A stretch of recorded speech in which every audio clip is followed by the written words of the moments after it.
So this is, honest to God, a sign that's up in the Edmonds School District. It says, hate speech is not protected by the First Amendment.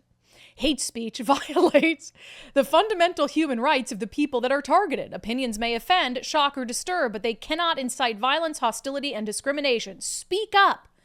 If you hear hate speech and you are a student, report it to an adult. If you are an adult and hear hate speech, denounce the act, address the behavior, and follow up with admin that has a link on there and a little QR code. First of all, let's address the elephant in the room. Hate speech is protected by the First Amendment. So that's just false. and took the First Amendment out of teacher requirements. 100%. And it just shows that, like, now they're indoctrinating kids to believe that, microaggressions and yeah, even if somebody can stand in your face and say the most vile and disgusting things, and in our country, that's protected by the First Amendment. Now, there are lines that you cannot cross, and obviously if they hurt you physically, if they threaten you with violence and the process of saying these hateful, derogatory things, obviously there are laws that can protect you against that. But to try to teach kids that they are protected in some safe little bubble because the First Amendment does not allow and the government can go after people for what they deem hate speech. And I'd also, even though that's just wrong, and nobody should be using hate speech in schools. Of course not. Yeah, an adult should denounce it when there's actual legitimate hate speech or bullying or even, microaggressions with kids. Like, yeah, you'd be like, hey, Tommy, leave her alone. That's normal, right? But now they've got a little thing you go scan. Oh, I've been the victim of hate speech, and I learned from my school district that hate speech is not protected by the First Amendment. So I'm going to scan the little QR code, which Nicole did. Thank you, Nicole. Mm-hmm. Nicole went to file a fake hate speech claim.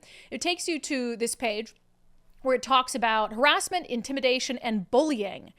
And so now they're encompassing hate speech with all these other things. They call it HIB, harassment, intimidation, and bullying.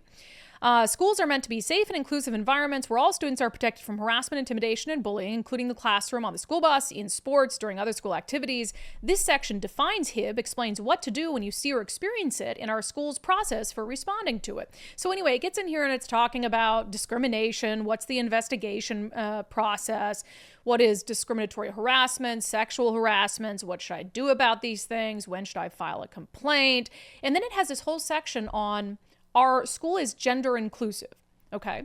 So I know right now what the majority of those reports are going to be about. Misgendered me. Mm-hmm. It's going to be about. Now they're going to be taught to believe by the school that being misgendered is a hate crime that is not protected by the First Amendment. That's what we're teaching these kids. And it's like, again, I don't support bullying. I don't support harassment or intimidation, but haven't schools already had plans to deal with that stuff? When I was a kid, they had plans to deal with that stuff. And specifically, they say they will use whatever locker room they identify as. They will be referred to by the pronouns of their choice, and they will be able to participate in sports of their gender identity. So now it goes beyond just even as a parent or a student. If you're uncomfortable with that, well, now you've committed a hate crime. Mm-hmm. If you speak out about it, if you say something about it, hey, there's a male in my daughter's life, hate crime. And now they've got this whole internal process for investigating your hate crime.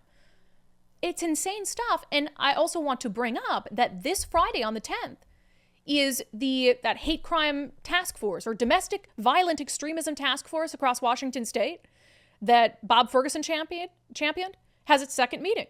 And we said the same things about that. So now this is like a micro version of the state task force. So Bob Ferguson created the hate crime hotline, which you're supposed to call if you're the victim of a hate crime, which, as we've already illustrated, if you're the victim of an actual hate crime, call 911.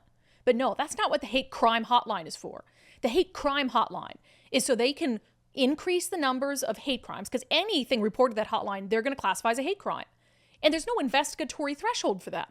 So you can call and be like, I was misgendered I'm a barista and I was misgendered by a customer, and they're going to take that down. Hate crime.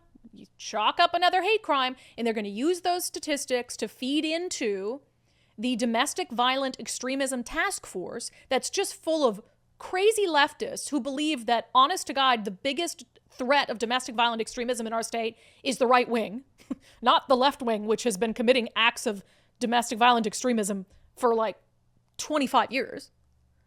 We did a long segment on it after their first meeting, which was completely unhinged. And so now people are going to end up, they're going to call, oh, so-and-so, Nicole Thompson misgendered me. And then Nicole's going to be on the list of the hate crime hotline. They're going to send Nicole's name over to the Domestic Violent Extremism Task Force. And I'm going to have some of Bob Ferguson's stooges at our front door trying to scoop her up. And I don't know, what are they going to do with you? Put us all in internment camps? Probably. All the conservatives, a way to get us all on a list. And now their stooges include little kids who are going around their school in the Edmond School District searching for hate crimes and microaggressions so they can scan the QR code and report it.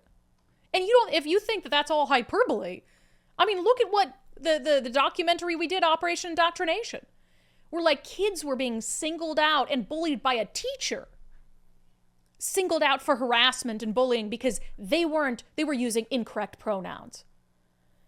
It's wild stuff. And again, I go back to, and test scores suck.